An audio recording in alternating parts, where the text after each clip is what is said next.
दिवाळी जवळ येणार असते, म्हणून चुन्नू नावाचा एक गरीब मुलगा खूप खुश असतो. तो जाऊन आपल्या बाबांना म्हणतो, बाबा, या वर्षी आपण दिवाळी साजरी करणार आहोत ना? कितीतरी वर्ष झाले आपण दिवाळी साजरी केलीच नाही. बोला ना बाबा, तुम्ही असे गप्प का आहात? चुन्नू, तुझ्या या निरागस प्रश्नांचं मी कसं उत्तर देऊ? एवढ्या वर्षांपासून मी लक्ष्मी देवीची पूजा करत आलोय, पण लक्ष्मी देवी आपल्यावर प्रसन्नच होत नाहीये. मला कळत नाहीये माझ्याकडून अशी काय चूक होत आहे. दरवर्षी दिवाळीला तिची पूजा करतो मी. कदाचित माझीच चूक असेल किंवा माझ्याच कर्मांची फळं असतील, ज्यामुळे लक्ष्मी देवी माझ्यावर प्रसन्न होत नाहीये. आपल्याकडे पैसे नाही आहेत बाळा, आपण दिवाळी साजरी नाही करू शकत. चुन्नू नाराज होऊन घराच्या बाहेर जातो आणि एका झाडाखाली बसून रडायला लागतो.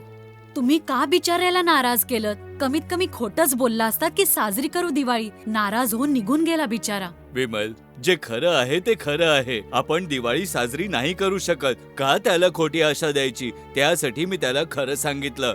माहित नाही अशा कुठल्या जन्माची वाईट फळं आहेत जी आपल्याला भोगावी लागतायत. चुन्नू झाडाखाली बसून रडत होता तेव्हा अचानक तिथे बाळ गणेश येतो आणि चुन्नूला म्हणतो, काय झालं चुन्नू, तू का रडतोस आणि तू उदास का आहेस? पण तू आहेस कोण? मी तर तुला ओळखलंच नाही. आणि तुला माझं नाव कसं माहित ते सांग. आधी मला तू हे सांग की तू का रडत होतास? माझे बाबा बोलत होते की यावेळी सुद्धा आपण दिवाळी साजरी नाही करू शकणार, कारण आमच्याकडे पैसे नाहीयेत. गेल्या खूप वर्षांपासून माझे बाबा अगदी श्रद्धेने लक्ष्मी देवीची सेवा करत आहेत, तिचं पूजन करत आहेत, पण तरी देखील लक्ष्मी देवी आमच्यावर प्रसन्न झालीच नाही. अच्छा, बस एवढंच ना? तू चिंता नको करूस, फक्त मी जसं सांगतो तसं कर. तू खरंच माझी मदत करशील का? पण मी तर तुला नाही ओळखलं. बाळ गणेश चुन्नूला आपलं खरं रूप दाखवतो आणि म्हणतो की मी तुझी मदत करायला इथे आलोय. मी बाळ गणेश आहे, तुझा मित्र. अरे बाल गणेश, तू खरंच माझी मदत करशील का? हो हो, मी तुझी मदत करायलाच इथे आलो आहे. पण हे कोणाला कळता कामा नये की मी गणेश आहे. मी तुला वचन देतो की मी कोणालाच काही सांगणार नाही. लक्ष्मी देवी यावेळी नक्कीच तुझी मदत करेल. ती कधीच कोणाला नाराज नाही करू शकत. ती माझी माता आहे. पण तुझी आई तर पार्वती आहे ना? अगदी बरोबर बोललास, पण मी माता लक्ष्मी देवीचा मानसपुत्र आहे चुन्नू. बरं मला सांग, तुझे बाबा लक्ष्मी देवीची आराधना कशी करतात? दरवर्षी आम्ही आमच्या झोपडीत दिवे लावतो, घरची साफसफाई करतो, रांगोळी सुद्धा काढतो आणि लक्ष्मी देवीची प्रतिमा ठेवून तिची पूजा पण करतो आणि ती प्रसन्न व्हावी म्हणून तिची याचना देखील करतो. दरवर्षी तुझे बाबा लक्ष्मी देवीची नवीन प्रतिमा आणतात का? हो हो, दरवर्षी नवीन प्रतिमा आणतात. त्या प्रतिमेमध्ये फक्त लक्ष्मी देवीच असते का?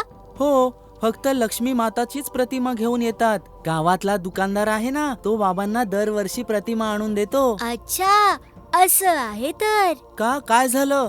तू असं का विचारलंस? चुन्नू, तुझे बाबा आराधना तर करतात, पण त्यांची पूजा करण्याची पद्धत चुकीची आहे. तो दुकानदार त्यांना मूर्ख बनवतो आहे. लक्ष्मी पूजेसाठी लक्ष्मी देवीच्या डाव्या बाजूला माझी प्रतिमा असली पाहिजे. आणि तो लोभी दुकानदार दरवर्षी लोभामुळे तुझ्या बाबांना खोटी प्रतिमा देतो आहे. तुझ्या बाबांची पूजा तर होते, पण ती पूर्ण नाही होत. मला काही समजलं नाही. तू हे काय बोलतो आहेस? आता मी जसं सांगतो तसंच कर. या वर्षी तू तुझ्या बाबांना सांग की या वेळेला लक्ष्मी देवी बरोबर डाव्या बाजूला गणेशची प्रतिमा सुद्धा हवी, तेव्हाच ही पूजा संपन्न होईल. चुन्नू धावत आपल्या घरी जातो आणि आपल्या बाबांना म्हणतो, बाबा, या वर्षीची प्रतिमा आणाल ना, तेव्हा मी तुमच्या सोबत येईन. दरवर्षी लक्ष्मी देवीची प्रतिमा जी तुम्ही आणता ना, तो दुकानदार तुम्हाला चुकीची देतो. तू हे काय बोलतोयस चुन्नू? लक्ष्मी पूजनासाठी लक्ष्मी देवी बरोबर गणपती देवाचं असणं सुद्धा गरजेचं आहे. लक्ष्मी देवीच्या डाव्या बाजूला गणपतीचं स्थान असतं. त्या प्रतिमेचं पूजन केल्याने लक्ष्मी देवी प्रसन्न होईल. आपली सगळी संकटे दूर होतील बाबा. पण तो असं का करेल? या त्या दुकानदाराचा काय फायदा? तो एक लोभी दुकानदार आहे. स्वस्त प्रतिमा विकण्यासाठी फक्त लक्ष्मी देवीची प्रतिमा विकतो. जी पूजेसाठी गरजेची असते ती प्रतिमा तुम्हाला देत नाही तो. म्हणून ह्या वेळेला आपल्याकडे असलेल्या पैशांनी अचूक प्रतिमा विकत घेऊया. दिवाळी साजरी नाही करू शकलो तरीही भोला आणि चालेल. चुन्नू बाजारात जाऊन दुकानदाराकडे लक्ष्मी देवी सोबत गणेश असलेली प्रतिमा मागतात. अरे भोला, ही प्रतिमा तर खूप महाग आहे, तू विकत नाही घेऊ शकणार, त्यासाठी मी तुला ही नाही देत आहे. काहीही असो, मला गणेश असलेलीच प्रतिमा हवी आहे. तुम्ही त्याचे हवे तेवढे पैसे घेऊ शकता. हरिलाल दुप्पट किमतीच्या लोभामध्ये येऊन गणपती आणि लक्ष्मी देवीची प्रतिमा त्यांना महागात विकतो. भोला आणि चुन्नू ती प्रतिमा घेऊन घरी येतात. अरे हे काय, आज लक्ष्मी पूजन आहे आणि लक्ष्मी पूजनाच्या दिवशी लक्ष्मी देवीची पूजा झाली पाहिजे. तुम्ही तर गणपतीची सुद्धा प्रतिमा बरोबर घेऊन आलात. विमल, आपण आपल्या मुलांचा हट्ट पूर्ण नाही करू शकत, पण कमीत कमी त्यांची ही मागणी तर पूर्ण करू शकतो ना. चुन्नू म्हणाला की लक्ष्मी देवी बरोबर गणेशची प्रतिमा ठेवल्याने लक्ष्मी देवी प्रसन्न होईल. काय माहिती त्याच्या बोलण्यात काही सत्य देखील असेल, म्हणूनच आम्ही ही प्रतिमा घेऊन काही आलो. हरकत नाही, आणा तिकडे. याच प्रतिमेला मनोभावे ठेवून आपण सगळे याची पूजा करूया. पाहिलत माता लक्ष्मी, किती खरी माणसं आहे ती. फक्त त्यांची पूजेची पद्धत चुकली होती. आता तर तुमच्या सोबत मी पण आहे ना. आता तुम्ही त्यांना प्रसन्न व्हा. हो नक्कीच बाळ गणेश, यांची पूजा खरी आहे. विचार चांगले आहेत. यांच्या घरात प्रसन्नता आहे. यांचे घरही स्वच्छ आहे. मी नक्कीच या घरात वास करेन. आणि तू त्यांना बुद्धीचं दान देऊन एक चांगलं कार्य केलं आहेस. आता तर मला प्रसन्न व्हावंच लागेल. लक्ष्मी देवी आपल्या दोन्ही हातांनी त्या घराला प्रकाशित करते.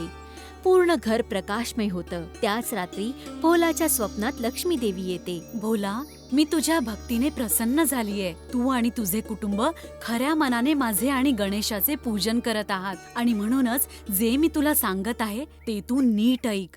तुमच्या स्वयंपाकघराच्या मागच्या जमिनीच्या खाली एक सोन्याचा घडा आहे, जो तुला सकाळी जाऊन बाहेर काढायचा आहे. पण एक लक्षात ठेव की या संपत्तीचा कसा उपयोग करायचा आहे हे पूर्णपणे तुझ्या बुद्धीवर निर्भर आहे. याचा चांगला वापर कर आणि कधीही अहंकार करू नकोस. दुसऱ्या दिवशी भोला जाऊन स्वयंपाकघराच्या मागे एक खड्डा खणतो. त्यातून खरंच त्याला एक सोन्याचा घडा मिळतो.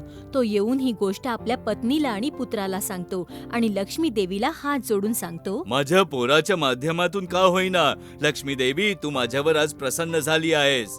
आजपर्यंत मी तुझी जी पूजा करत होतो ती चुकीची होती. आज मी अचूक पद्धतीने पूजा केली आहे आणि तुम्ही या घरावर प्रसन्न झाला आहात.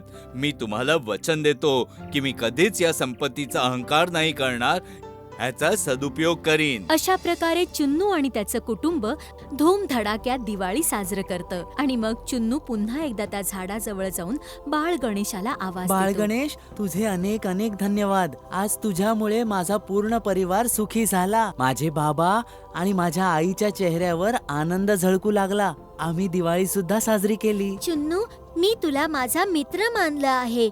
त्यासाठी तू संकटात असताना तुझं रक्षण करणं माझं कर्तव्य आहे. एवढं बोलून बाल गणेश तिथून अदृश्य होतो आणि चुन्नू दिवाळीची सगळी सुट्टी आनंदाने साजरी करतो. पुन्हा कधीच चुन्नूच्या घरी दुःखाची सावट नाही.